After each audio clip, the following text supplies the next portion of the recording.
ama sipinakuyman yaykusunchu.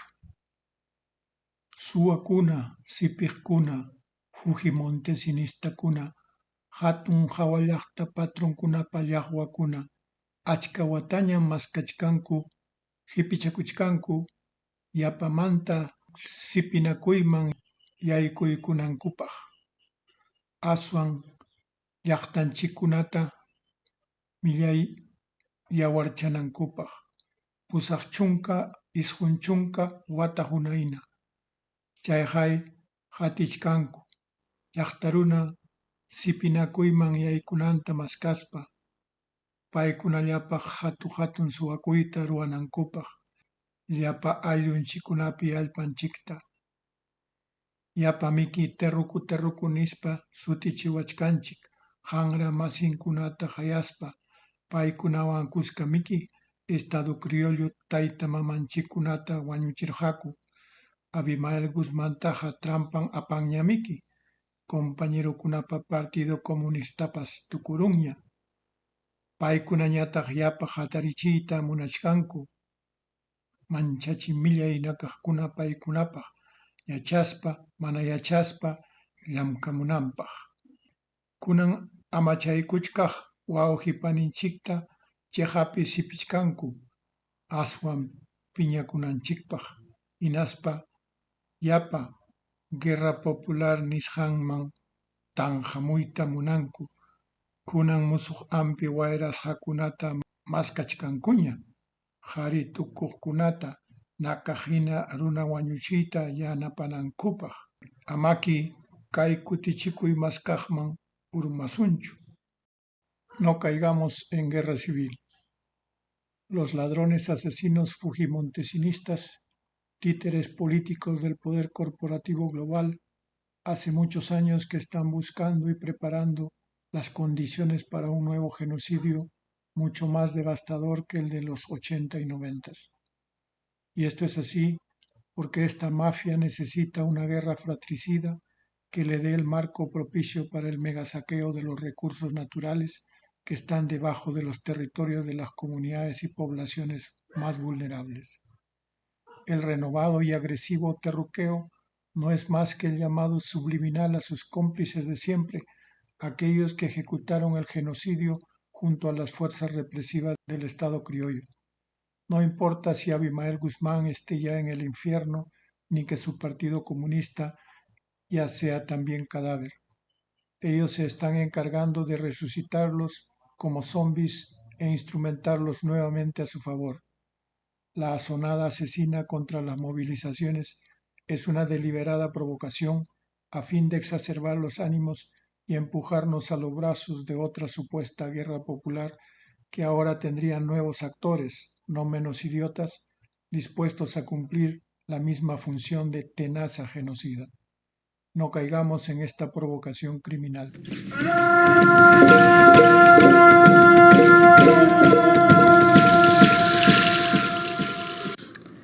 La concepción anahuaca del ser humano, el mundo y la vida. En la concepción del mundo anahuaca, todo es cíclico. Inicia, se desarrolla, llega a su apogeo, declina y desaparece, para reiniciar otro nuevo ciclo, como lo hacen los ciclos del día y la noche, las estaciones del año, los ciclos de la luna, el sol, Venus, las Pléyades y el sistema solar en torno al centro de la galaxia. Nada es para siempre, nada es lineal, nada es estático, todo tiene movimiento. El movimiento es en ondas y en espiral. El ser humano está sometido a los ciclos de la creación, apogeo y destrucción de las humanidades, a las cuales se les conoce como el gran ciclo de los soles o Hueycahuitli Tonatiuh. Cada ciclo está compuesto de 5 soles, eras o humanidades. Cada humanidad o sol está sujeto a cumplir el proceso de nacimiento, desarrollo, plenitud, ocaso y destrucción. Al agotarse el proyecto humano de cada sol, cumpliendo con el proceso, la humanidad sufre una cuasi extinción y el planeta sufre un cataclismo para renovarse también. Se inicia la vida y un nuevo ciclo comienza. Hoy vivimos en el 5º sol de una serie de ciclos que ha vivido la raza humana. El ser humano es producto del sacrificio de las energías creadoras. Lo refiere la leyenda de la creación de los 5 soles. Nanahuatzin y Tecusistecatl se sacrificaron en la gran fogata en Teotihuacán para crear al 5º sol. Quetzalcóatl recuperó del Mictlán los huesos de los seres humanos del 4º sol y con el sacrificio de su sangre les dio vida. Quetzalcóatl recuperó del monte del sustento el maíz para que los nuevos seres humanos tuvieran alimento para que se nutrieran. Esta es la razón por la cual los seres humanos del 5º sol son masehuales, es decir, merecidos del sacrificio de las energías creadoras. En consecuencia, el ser humano, con una vida de trabajo y sacrificio, contribuirá con su energía a mantener la creación. Su misión será procurar el equilibrio y la salvaguarda de la vida en todas sus expresiones, por lo que será necesario desarrollar un rostro propio y un corazón verdadero para cumplir con su responsabilidad existencial. Para los masehuales es fundamento de su existencia el tener conciencia de que su madre querida es el planeta que los alberga, que todo en ella está compuesto de vida consciente, y como todo tiene vida, todo tiene espíritu. Por tal, vive en el sagrado vientre de su madre querida, y todo lo que en ese enorme vientre existe es sagrado y está bajo su resguardo. Para lograr vivir en equilibrio con su madre querida y todos sus sagrados hijos, el masehual tendrá que convertir su existencia en un desafío, en una batalla florida por lograr su misión a partir del trabajo interior, por decantar y pulir su espíritu, su sentir, su pensar, su hablar y su actuar. Tendrá que refrenar su ego y su temperamento. Como las energías creadoras, tendrá que ser consciente de su misión y su responsabilidad con la vida, los seres vivos y el mundo en el que vive. Servir será entonces la principal motivación existencial para trascender el bien común sobre el interés individual. Para llevar a cabo su misión, deberá enfocarse en ser humilde, compasivo y solidario. Para vivir en armonía y en equilibrio, deberá de ser austero y frugal para lograr la autosuficiencia material de la vida.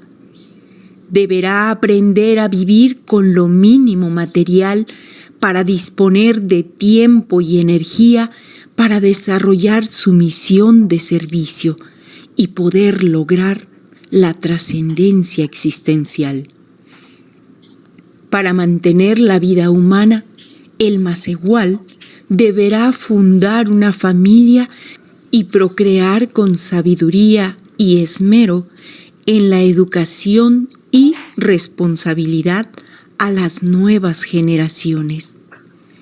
Esta es la razón por la cual la percepción del ser humano, la vida y el mundo en el Anáhuac es de responsabilidad y servicio. Responsabilidad con todas las expresiones de la vida, comenzando con la del propio ser humano y al mismo tiempo con todos los seres vivos con los que comparte el tiempo que les toca vivir sobre el vientre de su madre querida. Servicio permanente a la comunidad. La familia, la comunidad y la madre querida son los ejes rectores de la vida en la civilización del Anáhuac en estos 10.000 años de existencia.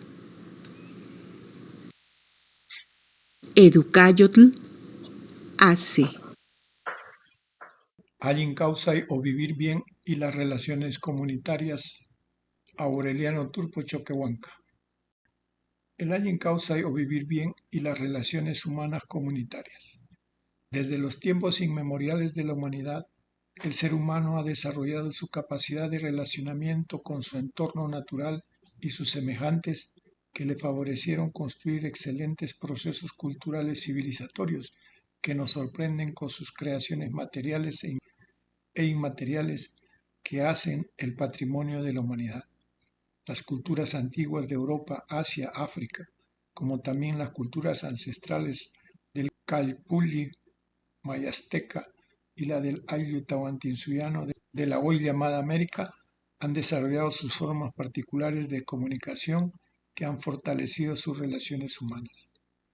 El ser humano en su caminar hacia formas civilizadas de convivencia han encontrado dificultades propias de su proceso evolutivo, como nos lo muestran los distintos modos de producción europeos, donde las relaciones humanas estaban marcadas por las relaciones sociales de explotación, donde el vivir bien no era para satisfacer las necesidades de los habitantes de esa parte del mundo. Las relaciones se desarrollaron dentro de un modo de vida esclavista, feudal y capitalista, cuyo común denominador es la discriminación, la exclusión y la explotación de un gran sector de la sociedad que provocaron a lo largo de su historia revoluciones sociales que terminaron derrotados por quienes se afirmaron en el sistema de dominación y explotación del ser humano.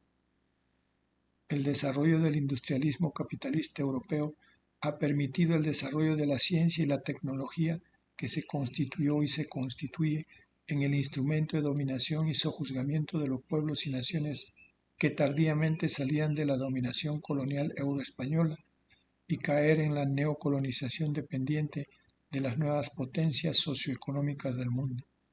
La tan acariciada modernidad de los estados-nación de Sudamérica se produjeron formas de vida y desarrollo socioeconómico y político experimentados en Europa y los Estados Unidos anglosajón sefardita del norte.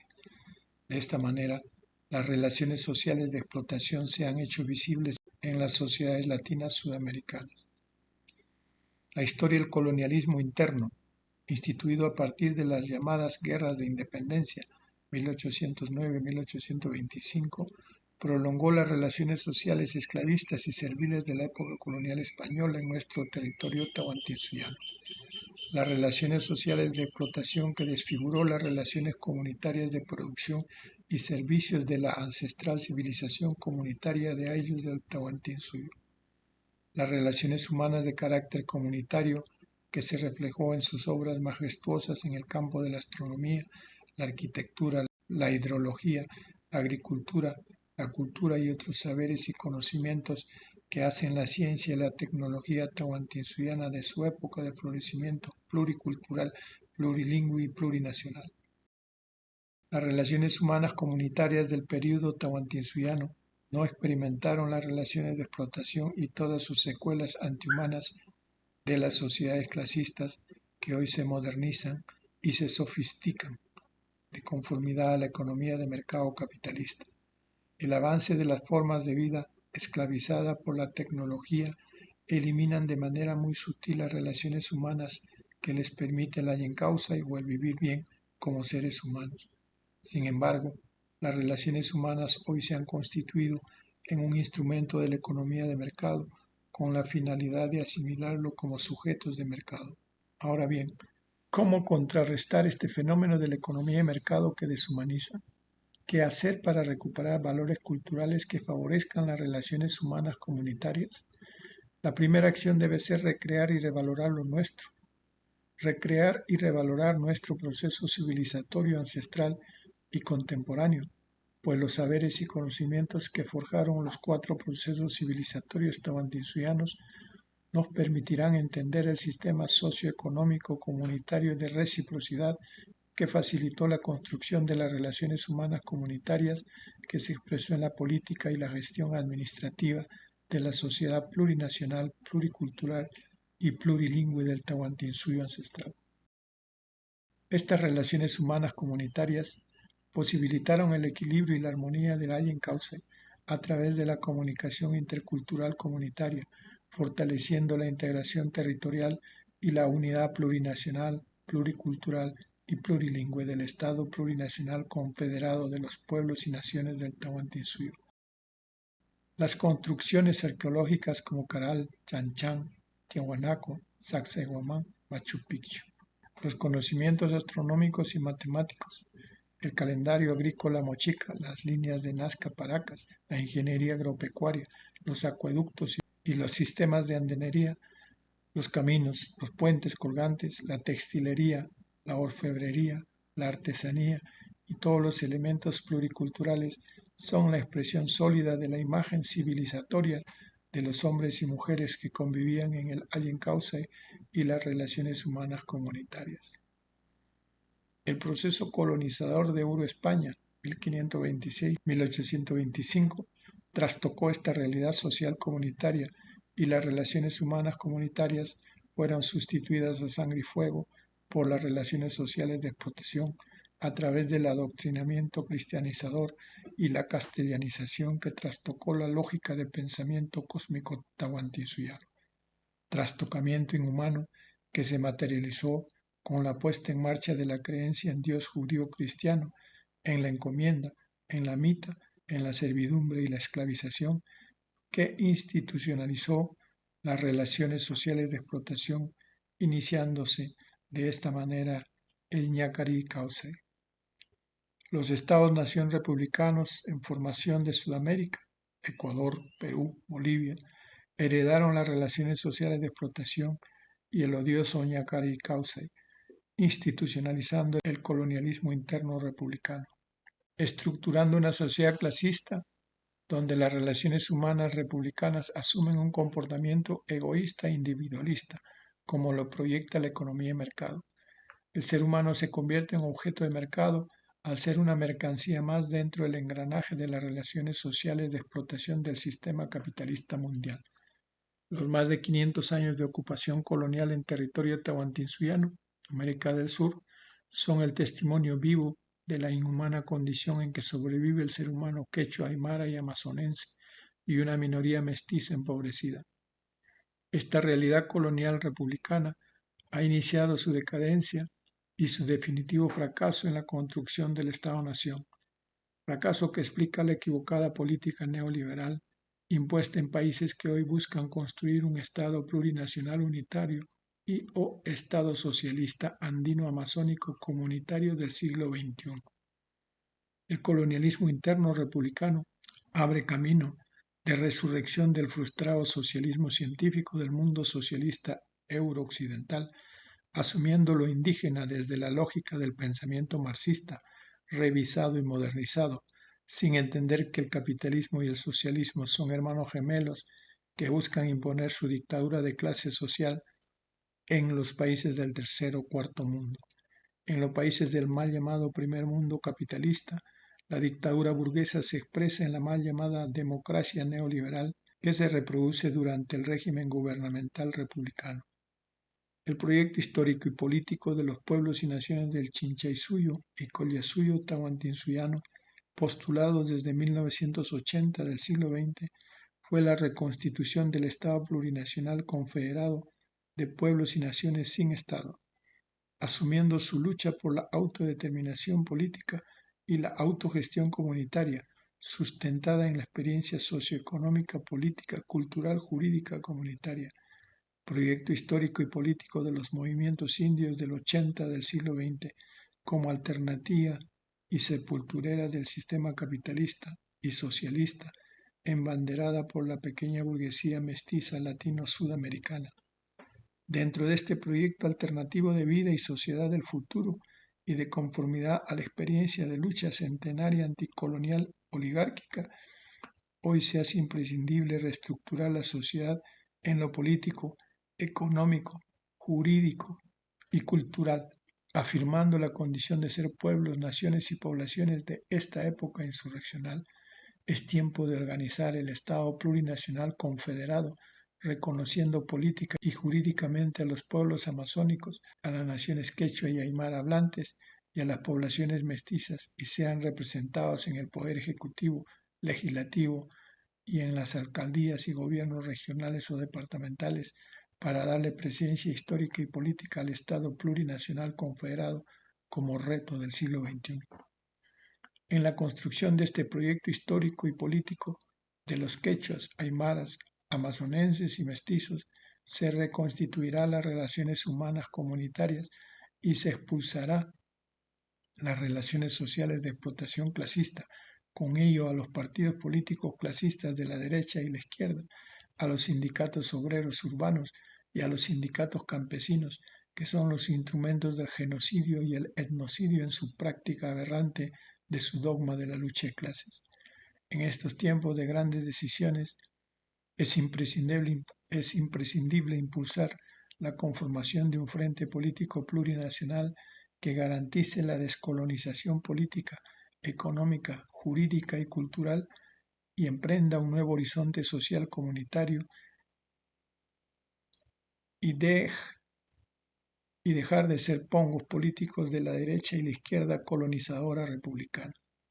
Este proyecto histórico y político del siglo XXI compromete a los profesionales e intelectuales quechuas, aymaras y amazonenses a comprometer sus sabores y conocimientos ancestrales y contemporáneos y ser conductores e impulsores del Allen-Causa y de las relaciones humanas comunitarias, que en definitiva es asumir la construcción del destino del ser humano, heredero de la gran civilización comunitaria de Ayllus del Tahuantinsuyo ancestral e inspiradora del Estado plurinacional confederado del siglo XXI.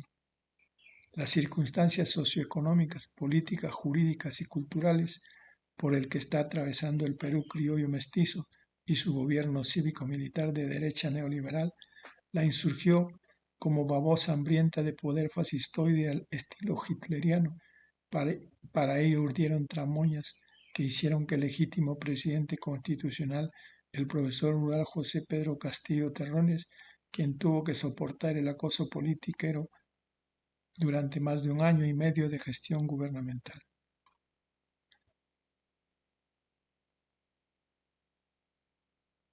Los partidos de derecha, los partidos políticos de la derecha y la extrema derecha se sintieron con el poder congresal para desde esta plataforma manipular la conciencia débil de los congresistas que apostaban por los postulados ideológicos del fujiaprismo, matrimonio contra natura, que solo sirve para crear situaciones de crisis congresal. Desde el 28 de julio del 2021 no han presentado un proyecto de ley a favor de los pueblos que votaron por Castillo. Lo más que hicieron fue planear cómo vacar al presidente. Sin resultado, ante este fracaso emprendieron la judicialización de la política gubernamental, presentando acusaciones judiciales sin ton ni son. Ante la permanente agresión del Congreso derechista que impugnaba al gabinete ministerial, obligando al gobierno a cambiar casi permanentemente como si fueran calcetines de parada militar. Los ministros del gobierno de Castillo no todos cumplían con lo encomendado, pues se contentaban con asistir al gabinete y cumplir formalmente su responsabilidad, que provocaba desconcierto y crítica del Congreso aguardientoso.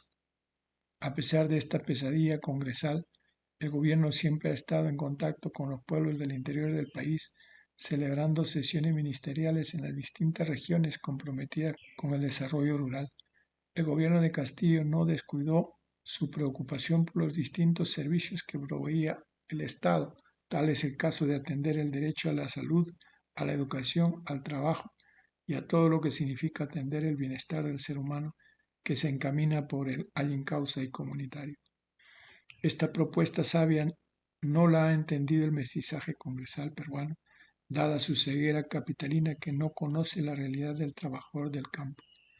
Desde la perspectiva sociocultural ancestral milenaria, observamos cómo por más de 500 años se han negado las virtudes del causa y vivir bien, por cuanto en la sociedad comunitaria de Aylus del Tahuantinsuyo, el causa fue una práctica comunitaria dentro de la cosmoconvivencia ancestral, por lo tanto, fortalecía las relaciones sociales comunitarias de producción, de ahí que el equilibrio y la armonía se complementaban en el proceso del buen vivir. El año de 1526, fecha de la presencia violenta de los españoles que llegan al norte del Chinchaysuyo, a los pueblos de Tumbes y Piura, que soportaron la primera agresión colonial que se extendió hasta Cajamarca, donde implantaron el ñacaricausa, el sufrimiento por los siglos de los siglos. Los pueblos y naciones quechuas, aymaras y amazonenses olvidaron por completo las virtudes del causa, dado que los valores culturales euroespañoles se impusieron y sutilmente hicieron que los valores culturales del Tahuantinsuyo sean olvidados y en algunas circunstancias castigados por no obedecer y cumplir con las prohibiciones castellanas. Las universidades de población aymara básicamente emprendieron la tarea de implementar estos temas que están vinculados con la identidad pluricultural. Sobre todo, propusieron como materias que deben responder a una nueva mirada sobre la formación profesional, de manera particular en la carrera de Sociología de la UPEA de Bolivia. Sin embargo, el estudiantado, que es de origen aymara, se siente incómodo con estos temas que responden a su cultura e incluso expulsan a sus docentes que tienen responsabilidad en estas temáticas. La enseñanza-aprendizaje en la universidad no ha cambiado nada en cuanto a la necesidad de reemprender una formación profesional diferente a la tradicional. El docente del área de epistemología, historia y cultura de los pueblos originarios, Ayllus, Marcas, Sumacamaña y otras vinculadas al mundo aymara, son no muy apreciados por los propios aymaras de la UPEA. Solo buscan aprobar la materia y no tener nada con la temática desarrollada durante un semestre. De ahí que no existe un solo trabajo de investigación que se exprese en la tesis de licenciatura.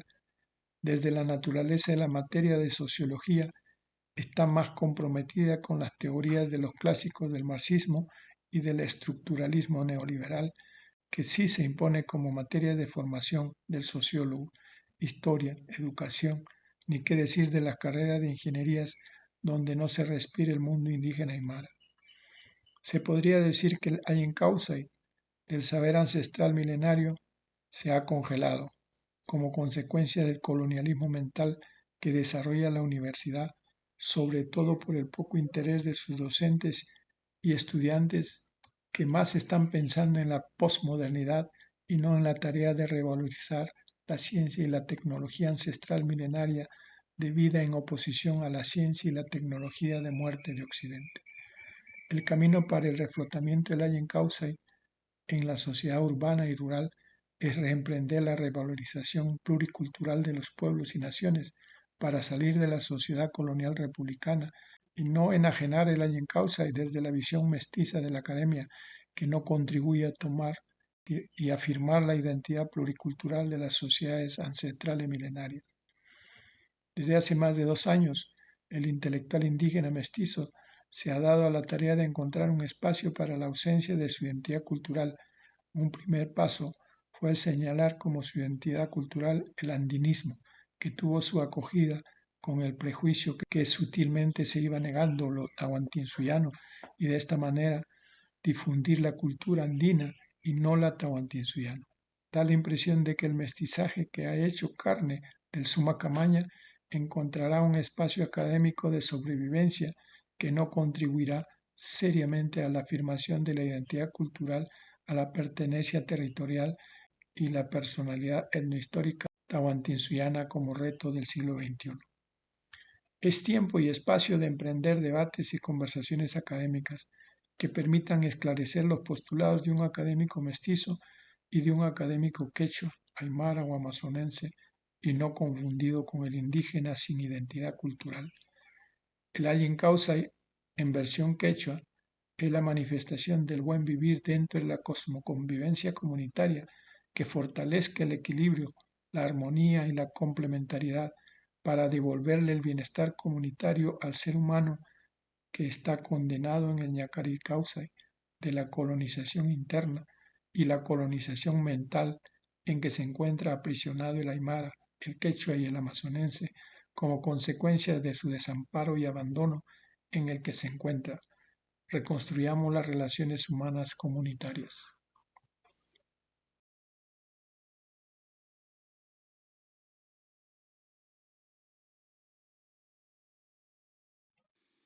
Hola a todos, vamos a hablaros de Vanguard y de BlackRock. Verás que las empresas más famosas en los sectores de banca, construcción, telecomunicaciones, restauración y cosmética pertenecen a los mismos inversores. Estos inversores institucionales son principalmente fondos de inversión, bancos y aseguradoras, las cuales pertenecen a sus accionistas y lo más sorprendente es que poseen acciones entre ellas mismas. Juntos forman una inmensa estructura piramidal en la que los inversores más pequeños son propiedad de inversores más grandes. En la cima de la pirámide hay solo dos empresas cuyos nombres ya hemos dicho, Vanguard y BlackRock. El poder de estas dos empresas es inimaginable. Esto les da un monopolio absoluto. Un informe de Bloomberg afirma que en el año 2028 ambas empresas juntas tendrán inversiones por valor de 20 billones de dólares. Esto significa que serán dueñas de casi todo. Bloomberg llama a BlackRock el cuarto poder del Estado porque es el único organismo privado que trabaja junto con los bancos centrales. BlackRock presta dinero a los bancos centrales, pero también les asesora. También desarrolla el software que los bancos utilizan. Muchos empleados de BlackRock fueron a la Casa Blanca con Bush y Obama. Su CEO Larry Flynn cuenta con la cálida bienvenida de todos los jefes de Estado. No es de extrañar si sabes que él es el jefe de la empresa más poderosa del mundo. Pero Larry Flynn no es el que manda realmente. BlackRock pertenece a sus accionistas. ¿Quiénes son esos accionistas? El mayor accionista de BlackRock es Vanguard, pero Vanguard es una empresa privada y no podemos ver quiénes son sus accionistas. Forbes, la revista de negocios más famosa, dijo que en marzo de 2020 había 2.095 millonarios en el mundo. Esto significa que Vanguard pertenece a las familias más ricas del mundo.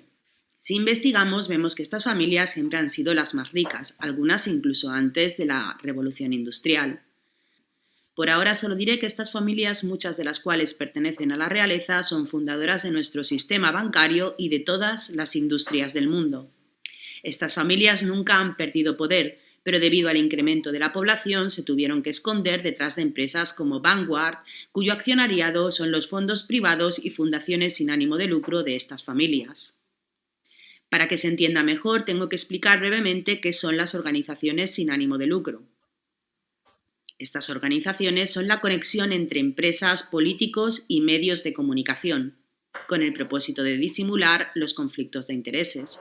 Las organizaciones sin ánimo de lucro, también llamadas fundaciones, dependen de los estados. No están obligadas a revelar quiénes son sus donantes. Pueden invertir su dinero en la forma que les convenga y no han de pagar impuestos mientras reinviertan sus beneficios en nuevos proyectos. De esta forma, las fundaciones atesoran centenares de miles de millones de dólares. Las fundaciones y fondos de las familias más ricas permanecen lo más en el anonimato posible. Por eso las fundaciones de filántropos, que aunque pertenecen a personas muy ricas, tienen un menor rango, se usan para temas que tienen una alta exposición de cara al público. Por brevedad te mostraré las 3 principales fundaciones que conectan todas las industrias del mundo. Son la Fundación Bill y Melinda Gates, la Fundación Open Society del controvertido multimillonario George Soros y la Fundación Clinton. Según la web del Foro Económico Mundial, la Fundación Gates es el mayor patrocinador de la Organización Mundial de la Salud. Por tanto, la Fundación Gates es una de las entidades más influyentes en todo lo que concierne a nuestra salud. La Fundación Gates también colabora con las grandes farmacéuticas, entre las que se encuentran Pfizer, AstraZeneca, Johnson & Johnson, BioNTech y Bayer. Y ya hemos visto quiénes son sus mayores accionistas. Bill Gates nunca fue un pobre experto en informática que se hizo para la élite de más arriba, sino que pertenece a una familia de filántropos que trabaja para la élite desde más arriba, ya que Microsoft es propiedad de Vanguard, BlackRock y Berkshire Hathaway. Pero la Fundación Gates es, después de BlackRock y Vanguard, el mayor accionista de Berkshire Hathaway. Necesitamos horas para desentrañar todo lo que la Fundación Gates, la Fundación Open Society de Soros y la Fundación Clinton tienen entre manos. Mi pregunta es, ¿por qué nunca se habla de esto en los medios de comunicación? Podemos elegir ver toda clase de documentales y programas, pero ninguno de ellos cubre este tema. Alrededor del 90% de los medios internacionales son propiedad de 9 conglomerados de medios de comunicación, o empresas enormes que poseen muchas empresas filiales como Time Warner, la compañía de Walt Disney, Comcast, Fox, Bertelsmann y Viacom. Vemos que los mismos nombres poseen sus acciones. Estas empresas no solo producen todos los programas, películas, documentales, sino que también poseen los canales donde estos contenidos son retransmitidos. Por tanto, la élite no solo es dueña de las empresas, sino también de la información. Para realizar este análisis periodístico y de opinión, los grandes medios utilizan Project Syndicate. Esta es la organización más poderosa en el campo del periodismo. ¿Quién patrocina la organización y las agencias de prensa que producen las noticias? En el caso de Project Syndicate vemos a la Fundación Bill y Melinda Gates, la Open Society y el Centro Europeo de Periodismo. Cada año en Davos los directores ejecutivos de las grandes corporaciones se reúnen con los líderes nacionales, políticos y organizaciones influyentes como UNICEF y Greenpeace. En la Junta de Supervisión está el ex vicepresidente de Estados Unidos, Al Gore, Christine Lagarde, presidenta del Banco Central Europeo, pero más de la mitad de su presupuesto proviene de socios que pagaron el costo de políticos que de otro modo no podrían permitirse la membresía. Según los críticos, la UEF es para las grandes empresas, para que las grandes empresas hagan negocios con otras empresas o con políticos. ¿Por qué habrían tantos problemas mundiales si los líderes industriales y los políticos se han estado reuniendo cada año desde 1971 en adelante para resolver los problemas del mundo? Que los críticos tienen razón está claro cuando miramos a los socios principales que juntos componen más de la mitad del presupuesto. Estos son BlackRock, la Open Society Foundation y la Fundación de Bill y Melinda Gates, y muchas grandes empresas de las que Vanguard y BlackRock tienen acciones. El presidente y fundador del Foro Económico Mundial es Klaus Schwab, profesor suizo y empresario. En su libro El Gran Reinicio describe los planes de su organización. El coronavirus es, según él, una gran oportunidad para reformular nuestras sociedades. Nuestra anticuada sociedad debe cambiar a una nueva, dice Schwab. La gente no poseerá nada y trabajará para que el Estado les provenga de sus necesidades básicas. El Foro Económico Mundial dice que esto es necesario ya que la sociedad del consumo que nos impusieron ya no es sostenible. Schwab dice que nunca volveremos a la vieja normalidad. Estas no son teorías de conspiración, está en su sitio web oficial. La ONU quiere que los impuestos de los países occidentales se repartan entre las megaempresas de la élite para crear una nueva sociedad. Una nueva infraestructura porque supuestamente los combustibles se acabarán en el 2030. Para este proyecto la ONU dirá que necesitamos un gobierno mundial, es decir, la ONU misma. El viernes 18 de octubre de 2019, meses antes de que se anunciara la pandemia, se celebró una reunión en el Hotel Pierre de Nueva York. Fue una reunión para personas muy importantes. Acudieron políticos, expertos en salud altamente acreditados y farmacólogos. El objetivo del encuentro fue la asimilación de la pandemia mundial. Podría ser una coincidencia, ¿verdad? Pero como ejemplo utilizaron un coronavirus. La simulación cubrió cómo el virus se desarrollaría y cómo solo podría ser detenido si la gente cooperara en las industrias, gobiernos y agencias gubernamentales. Una vez más, un nuevo orden mundial para salvarnos. Te sorprendería si te dijera que en este encuentro, llamado Evento 201, fue organizado por el Foro Económico Mundial, la Fundación Bill y Melinda Gates y el Instituto Johns Hopkins. Esta no es una teoría de la conspiración, míralo tú. Está en el sitio web del Evento 201. A estas alturas ya no te sorprenderá que el Instituto Robert Koch llevó a cabo una simulación similar en el año 2012. Al igual que el Evento 201, tomaron como ejemplo un coronavirus. En esta simulación, el punto de partida fue un mercado de alimentos en el sudeste de Asia, un coronavirus que saltó de un animal a un humano. ¿Te suena?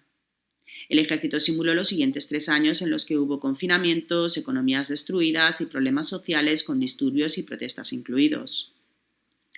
No entraré en detalles, búscalo tú mismo en el sitio web del gobierno alemán. Podríamos hablar durante horas sobre el virus, de que si la tasa de supervivencia es del 99,98% y las incomprensibles reglas que destruyen nuestra sociedad. Millones de emprendedores están arruinados, incontables personas murieron en soledad en asilos, separados de su familia. Pero ahora conocemos suficientes hechos que nos dan una perspectiva más clara sobre la situación del coronavirus, la perspectiva de la élite. La élite no nos va a curar de las enfermedades contraídas de sus alimentos tóxicos o de la contaminación ambiental. Si no nos enfermáramos, la industria farmacéutica colapsaría. Nadie vende mejor que el miedo, es el eslogan de virólogos como Van Gans. Si estáis asustados por el contenido de este vídeo, no tengáis miedo. Recordad que nosotros somos el 99,9%.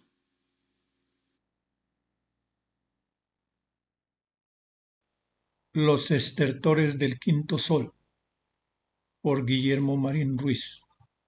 Los estertores del quinto sol, Luz y Guillermo Marín. Con un mínimo de inteligencia y sentido común, es muy claro darse cuenta que estamos viviendo los últimos tiempos del mundo moderno, que inició en 1493 con la invasión y colonización del continente Abianahuac y después continuó con casi todo el planeta por parte de los banqueros de Venecia y las jerarquías del Vaticano, primero los reinos de Castilla, Portugal y después le siguieron otros. Pero la invención y creación de Estados Unidos por los banqueros de Europa en 1776 decantó el sistema mundo, en el que los megabancos controlan a las megaempresas y las megaempresas controlan las economías locales y éstas a los gobiernos. La esquizofrenia y lujuriosa obsesión de hacer dinero a costa de lo que sea, es decir, de los seres humanos y la madre querida, nos ha llevado al profetizado fin del quinto sol, según nuestros viejos abuelos toltecas. En efecto, en el mundo moderno todo está en función de hacer dinero. El 1% de los habitantes del planeta poseen casi toda la riqueza y a pesar de esta insensatez, los ricos quieren hacer más y más dinero como una enfermedad.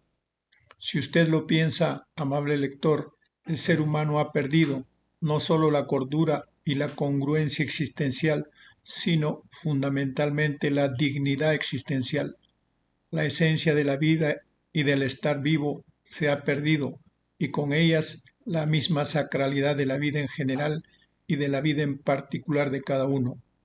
El mundo entero está lleno de aberraciones, insensatez e injusticias y todos lo aceptan resignadamente y nadie quiere saber y nadie dice nada. Vivimos solo para ser más ricos a unos cuantos y esos cuantos para ser más ricos a otros cuantos más reducidos y así hasta llegar a los dueños del puñado de megabancos. El ser humano moderno vive para trabajar y comprar, le han castrado la capacidad de autodeterminarse y le han enseñado solo a emplearse.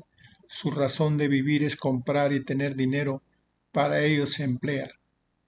Es tan absurdo e inhumano este sistema que no entendemos que para crear riqueza se requiere la explotación de la naturaleza, la cual ya está en el límite extremo, tanto por la depredación como por la contaminación, así como la explotación de los seres humanos, que para aceptar dócilmente su explotación, los dueños del dinero han logrado suprimirles la conciencia y la dignidad Metafóricamente le han extraído el cerebro, el corazón y el alma. Así es, el ser humano moderno no tiene corazón, por lo cual no puede amar y sentir compasión, empatía, solidaridad ni fraternidad. Y al no tener cerebro, no puede pensar y razonar para vivir en equilibrio y con dignidad. No tiene capacidad para recordar, analizar y decidir. Vive en la inmediatez, en el mundo sintético que le han creado los megaconsorcios supranacionales. Los seres humanos modernos han perdido su alma por venderse barato al dios del becerro de oro, cediendo su conciencia. Desear dinero para tener y ser, a través de comprar y tener, los ha convertido en seres desalmados, capaces de atentar contra su propia vida, su familia, su comunidad, la tierra que habitan y todas las formas de vida que la tierra sostiene. El sistema mundo en el que vivimos está diseñado justamente para lo que estamos viviendo, el culto al becerro de oro a través del dinero. Esencialmente logra que todas las actividades estructuralmente sean corruptas, porque su fin es el dinero. La economía, la política, la información, las religiones y la educación son instrumentos corruptos del sistema. La corrupción en el sistema no son anomalías excepcionales, es la esencia y la regla. El lucro, el atesoramiento, el enriquecimiento, el despojo, la injusticia, la exclusión y la enajenación de los seres humanos son los elementos constitutivos del sistema mundo en el que vivimos. El ser humano moderno vive en un sistema corrupto e hipócrita. Se fingen valores y principios, pero la realidad es que son solo símbolos falsos. Los bancos solo pretenden estimular las economías, pero en realidad buscan exprimirlas. Las empresas no pretenden ofrecer productos o servicios para el bienestar humano y el de sus trabajadores. Quieren ganancias extraordinarias a cualquier precio. Las empresas dedicadas a la alimentación y la salud no buscan el bienestar de los pueblos, sino enriquecerse engañando y dañando hasta llegar al límite de asesinar a generaciones enteras. Son capaces de producir productos inútiles, dañinos, física y mentalmente, para hacer dinero sin ninguna ética. Pueden producir enfermedades o inventarlas para amasar grandes fortunas sin ningún problema moral. El sistema mundo, en casi todos los países, para lograr mantener a los seres humanos en calidad de zombies y llevarlos al límite de la explotación, han tejido una telaraña de mentiras, mitos, fantasías, hasta lograr que pierdan el sentido común, el sentido de la vida y sus valores. La educación escolarizada, la alienación por los medios electrónicos, han logrado que los seres humanos vean como normales las grandes aberraciones que produce la ambición del dinero en un pantano de injusticias y corrupción. Las personas creen que el sistema político es el único medio posible para resolver los problemas estructurales que el propio sistema ha creado para tener todo el poder y el control absoluto. No entienden que los tres poderes de la democracia de los banqueros, el ejecutivo, el legislativo y el judicial, están cimentados en un principio de corrupción. El dinero es el medio con el cual las personas que laboran en los tres poderes son compradas por las propias fuerzas del sistema. El sistema se alimenta de sí mismo. Las personas son absorbidas por un sistema diseñado para que sean corruptos. Los pueblos no saben que no saben. No perciben que están engañados y utilizados. El sistema también los ha deglutido al convertirlos en zombis sumisos y cooperantes, seres desalmados. Este es el fin de la humanidad, porque ya no produce energía espiritual, solo energía oscura a través de la ambición, el odio, la frustración y el estrés. Los seres humanos casi se han extinguido y en consecuencia el nuevo ciclo debe comenzar a partir de la destrucción del quinto sol. Esto es cíclico, esto ha sucedido y seguirá sucediendo como los ciclos de las estaciones anuales. Nada es para siempre, todo es cíclico y todo se mueve entre energías opuestas y complementarias, el día y la noche. Educayot, educar para el futuro con la sabiduría del pasado.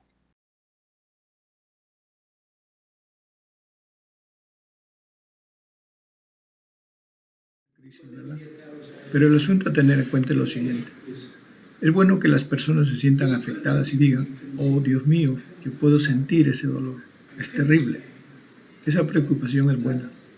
Entonces, el próximo paso es darse cuenta que no solamente es el caso de ese niño, que son miles y miles de personas que están sufriendo y muriendo. En los últimos 20 años son casi 4 millones de personas que han muerto sin que me den ninguna razón que lo justifique. Entonces, esta clase de violencia perversa está allí. Tú puedes verla y decidir si te detienes a mirarla o no. Y aunque tú decidas no mirarla, seguirá allí. Entonces, cuando te detienes a mirar y empiezas a pensar, bien, estoy afectado por lo que ocurrió a este niño, porque tengo empatía, soy un ser humano, soy un ser espiritual. Por tener empatía yo sufro lo que le pasó a ese niño y por ello también me veo afectado por lo que le pasa al otro y al otro, aquí y allá, a todos los seres humanos que vivimos en este planeta. Esa empatía es la que nos hace humanos, esa capacidad de sentir. Tú tienes sentimientos. Cuando por alguna razón optas por cortar esa empatía, tú te conviertes en psicópata, ¿verdad? Como toda esa gente que gobierna el mundo. ¿Ustedes creen que a ellos les importamos los seres humanos? En absoluto. Para ellos no somos más que cifras que escriben en sus documentos planes de dominio y control. Es todo. Es así. A ellos no les importamos. Yo no estoy usando el concepto psicópata como un insulto. Solamente es una comprobación real. Entonces, ¿qué es lo que piensas hacer? ¿Apoyar a ellos? No lo creo. Pienso que es tiempo de que nos apoyemos mutuamente, tiempo de ser más solidarios, más cercanos, más humanos, más vinculados en términos de armonía. Yo no soy una persona que cura, no soy un chamán, no soy un Paco, no soy un Yatiri, no soy un Auki, pero sí pienso que todos ellos tienen una manera adecuada de buscar una sanación y limpieza espiritual. Hay mucho sufrimiento y dolor que hace falta sanar, a fin de volver a vincularnos en una relación saludable. En orden de tener una buena relación, esta tiene que ser saludable, una relación en respeto, y pienso que en muchas maneras estas prácticas espirituales energéticas, sanadoras, que se vienen de los Andes, de la India, del Himalaya, etc., son una buena manera de hacerlo. Ustedes saben que hoy en día hay muchos indios de todo el mundo, así como del Perú, que han empezado a hablar a nivel internacional. ¿Por qué hemos empezado a hablar ahora, luego de siglos de haber mantenido la boca en silencio? Hemos empezado a hablar porque sentimos la necesidad de hablar, percibimos la necesidad de iniciar una conversación. Esta es la más poderosa herramienta de sanación, estar dispuesto a iniciar la conversación. De ser capaces de dar este paso, estaremos en el buen camino para iniciar un proceso sanador para uno mismo, para nuestra familia, para nuestra comunidad y por toda la parentela humana. Entonces yo pienso que estamos en buen camino. Ahora, como dije en otras oportunidades, recordando las palabras de Russell Means, el líder Lakota, quien nos decía, no tienes que pedir permiso a nadie para ser tú mismo. Uno por uno, familia por familia, paso a paso, ustedes pueden cambiar si sienten la necesidad de cambiar. ¿Y qué es el cambio? ¿De qué cambio estamos hablando? De cambiar nuestro comportamiento que no está conectado a nuestra madre naturaleza. Es simple. Entonces, nosotros necesitamos reconectarnos a ella, ¿cierto? Reconectar es un paso que tú puedes dar dentro de tu espíritu, sintiéndolo muy dentro, allí donde la mentira no es posible.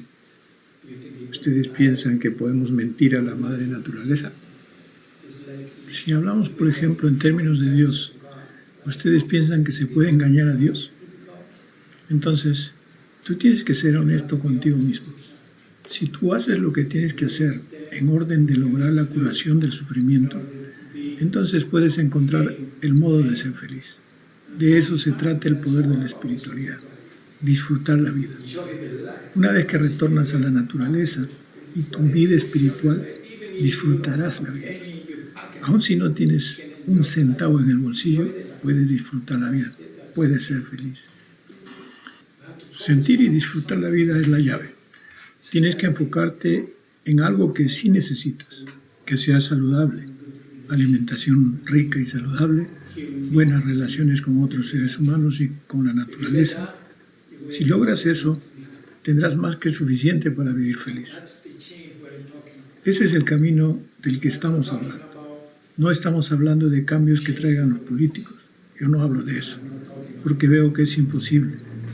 Veo como si el daño que ellos hicieron es lo que saben hacer y seguirán haciéndolo. Y no hay nada que podamos hacer a nivel de sus reglas de juego en sus mentes.